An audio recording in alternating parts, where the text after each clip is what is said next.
Really, Oh, I can maybe help you out there. yeah, roll them away, guys. Whoa, okay.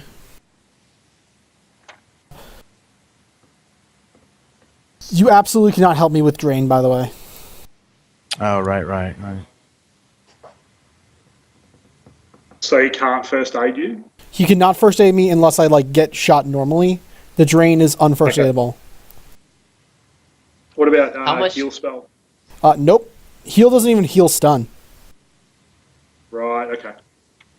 So those two dice rolls are reveal to you both that the area that you need to go to is not under or claimed by any particular gang in Tirisville. It's sort of a neutral location, kind of like a corner, like the neighbourhood corner where people could maybe come and have a gang meet up and exchange, slap hands and talk business if things weren't so turned up on the Tirisville streets at the moment. What else do you know? But you are reminded that the ancients do claim the entire metro Seattle sprawl, and they can show up any time, anywhere. So even though it's not particularly a gang area, the ancients call everywhere a gang area. Okay.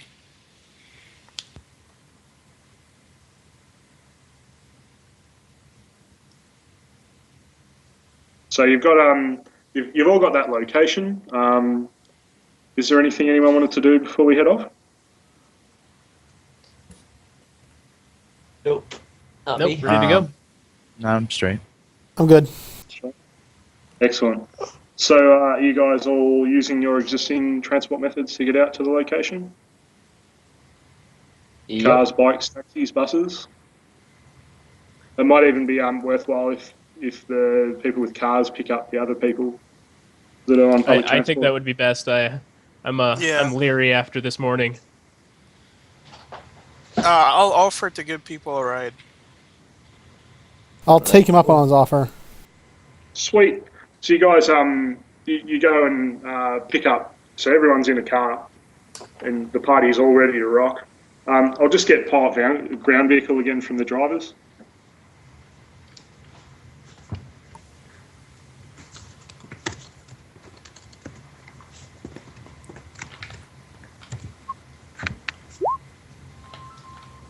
Yep. So there are no notable events as you drive through the streets of Seattle late at night in the rain. Everything's nice and controlled, and you get there safely. So you pull up to the location. It's an abandoned parking lot. There's like chain link fences everywhere, lying on the ground. There's like let the tension go. It's a gravel car park. There's a 2-story building with windows open, no lights though, facing the driveway of the building. And when you guys pull up, you see a couple of flares of light, like someone shining a flashlight at you in the window. All right. And you think to yourself, that's the smuggler signal.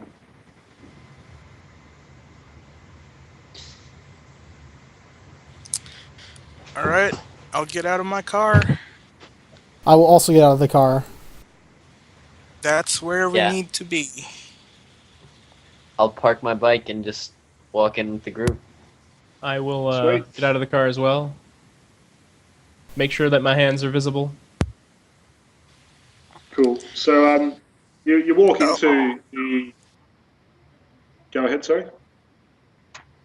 Yeah. After everyone's out, I'll take my gear and have my car go back to my house.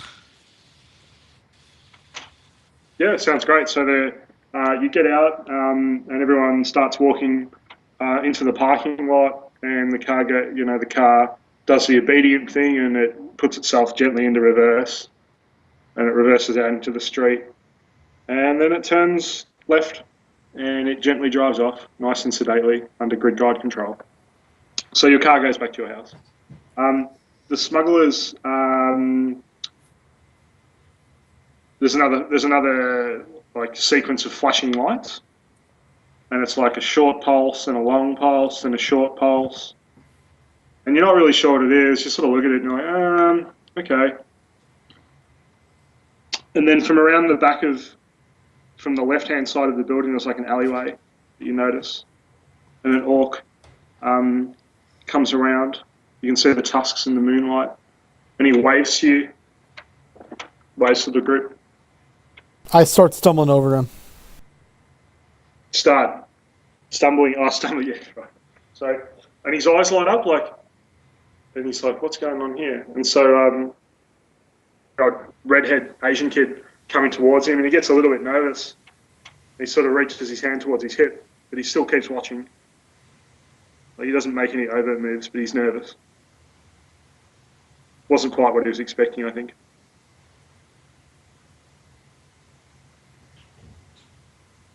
Well, I'll follow behind the redhead Asian kid and walk up to him too.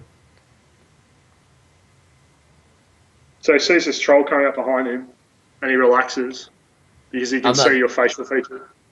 I'm not the troll. I'm Jacket. He sees the troll, and he's like, oh, okay. And he relaxes, and he takes his hand off his pistol. He says, hi, Chubbers. Go ahead, sorry. I was just going to say it's hard not to see me. Hard to understand me. Hard not to see him. Yeah. How's that? You hear me okay? No, I thought you were saying you were having problems understanding me. I'm on a laptop mic, and it's crappy. No, I said it's just hard not to see me. Yeah. So he recognises the troll, and he's like, oh, yeah, that's the guy we're waiting for. That's cool. So he puts the pistol away, and he's like, hoi, chummers. How are you this fine Seattle evening? Well, not doing too bad. Kind of cold. Yeah. Bit drained. He looks at Raichi, goes, you look terrible. What happened to you? Other than that, you didn't say anything about somebody being near death. I try to summon a spirit bigger than my head. And he just shakes his head. Bloody mages. Bloody. Anyway. Are you guys ready to get into the underground tonight? Ready to go party? I'm always ready to go party. It's like, all right, cool. This is going to be one of the best raids ever. Like, and you wink, wink, nudge, nudge, hinting at the innuendo that he actually means that he's smuggling into the underground, not a party. So he starts walking towards the back of the building, back up the alleyway from which he came. I'll follow. Cool. Yep. I'm Yeah, we're all following. following. Sure. So he takes you up the alleyway, and there's a door with one of those fluoro bar lights over the top of it, giving off this horribly sickly yellow light. And he opens this door, and he walks in. And if you're following in behind him, you walk down a set of stairs into like the sub-basement of this building. And the two smugglers that are in the window watching you with rifles, they've come downstairs as well, and they make their way downstairs slowly. And they look at you and they say, okay, so what's going to happen here is that, see this ventilation shaft? It looks like it's just the aircon for this building. Wow, it's also a passage, a highway, if you will, into the Orc Underground. And they pull apart the ventilation shaft, and there's like a ladder that's been welded to the side of the ventilation shaft going down. And they sort of look it over. They say, well, what will happen is that, and it's troll size. You'll be able to sort of wiggle your body in there, and it's quite a wide ventilation Better shaft. be if it's going in the underground. Yeah, I have to retcon that. Lots I of didn't butter. realize ventilation shafts are actually very narrow. So what will happen here is we're going to go down a little bit, and then we're going to walk a little bit, and then we'll be there. It won't actually take too long, but we've just got to make sure that we're paying attention to where we're putting our feet and being careful not to make too much noise. We don't want to attract any porn attention. You know, we don't want those KE bastards scoping us. So you guys ready to go? Yep. I'm all set. Yep. So the Very, one that met very you much in the so. alleyway is kind of the... Sorry, go ahead. Very much so. Cool. So the one that was the point man, he goes into the one that met you out in the alleyway. He goes in there first, and he sort of looks down using that lovely thermographic vision. He starts climbing down the ladder and the other two guys indicate to you that they're gonna follow in behind. So they sort of gesture for everybody to start making their way into the ventilation shaft / ladder. Yeah, it's fun. Yeah, I'll Cool. follow. So yeah, cool. I'll bring up the rear. Yeah. So they won't. The guy that the two orcs that are still up there, they won't let you bring up the rear. They want to be the ones guarding the rear. But you can be at the back of the party, just so I'm clear. So you guys all make your way down the stairs, and you make your way down into what looks like it was Seattle's old sewage system. It's pretty ancient. It's probably something from the early 2000s that's been patched up and kept together. And you probably think to yourself, it'd crumble if there was a reasonable sized earthquake. It would absolutely collapse. It's not safe. And so everybody gets down on this landing. Go ahead. No, nothing. It's just funny. If there was an earthquake, we'd all die. Ooh, hilarious. Sorry. I don't know about you, but I got 2 edge left. Rocks fall, everyone dies, except for you guys that spend edge. You guys somehow make it out. So he begins. The orcs like, just follow me, chummers, and take your time. It can be a bit slippery down here. The important thing is we just get where we're going without breaking a leg. Breaking a leg, yeah. And for some reason he finds that funny. So you start walking. You start walking through this sewer, and it's really dark. But the orc has like a pair of low-level lights on his back, so you can sort of see where the orc's going. It's clear that they've done this before. And you proceed through the underground. It probably takes you about 20 minutes because your Ryo's having to drag his leg and he's feeling pretty winded and exhausted. You eventually I've come to just stepped in something squishy. I wanted you all to know that. That's and the orc disgusting. just laughs and said, "That's the worst thing that happens down here. That's the best time. If that's the worst thing that'll happen down here, chummy, you're doing well." And you come to like a break in the wall of the sewer, which has been reinforced. If you look at it, you can see that someone's tried to like weld a reinforcement beam and keep the entrance open. And it pops out into like what's almost like a cave underground, like a cove even, which has a path exiting out of there. And it's got little holes in the wall from which you can see really bright white fluorescent light coming into the cove. Okay. One of the orcs with one of the sniper right there, you see that one of the orcs has a sniper rifle, and he puts that on his back, on his sling, sneaks over to one of the holes, and he looks through one of the holes, and he starts watching. And he sort of motions over his shoulder. There's 2 other holes there, like peepholes, and he waves for someone to come and join him. I'll go straight through.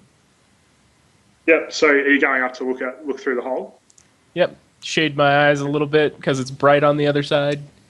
Yeah. So if you just stick your eye out there, you're like, "Oh fuck, that hurts," and you're like, "Ah, fuck," and your eyes have to adjust because you've been in darkness. But Yes. You go through that. Just roll perception for me. Sure.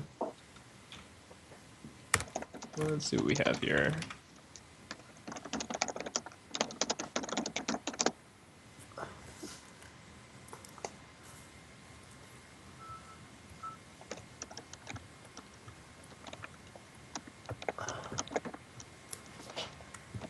Sorry, I was just responding to Bob. You're fine. So was that There 2 it is. successes off the dice? No, I have 8, so here we go. Well, yeah, now it is 2 successes. Right. So you look out and you realise you're looking at what passes for the crossroads of a community in the Orc Underground. You realise that you're actually like pretty much right there. The underground is on the other side, and it's actually like one of the widest spaces in the underground because of how subterranean and narrow it all is. You can see 3 KE officers just standing around. 2 of them have got P93 submachine guns, and they're sort of holding them at light ready, but the other one's leaning against the wall and he's smoking a Jesus cigarette. Christ. And they're They're just talking shit and hanging out. Oh, FNP 93s are not happy.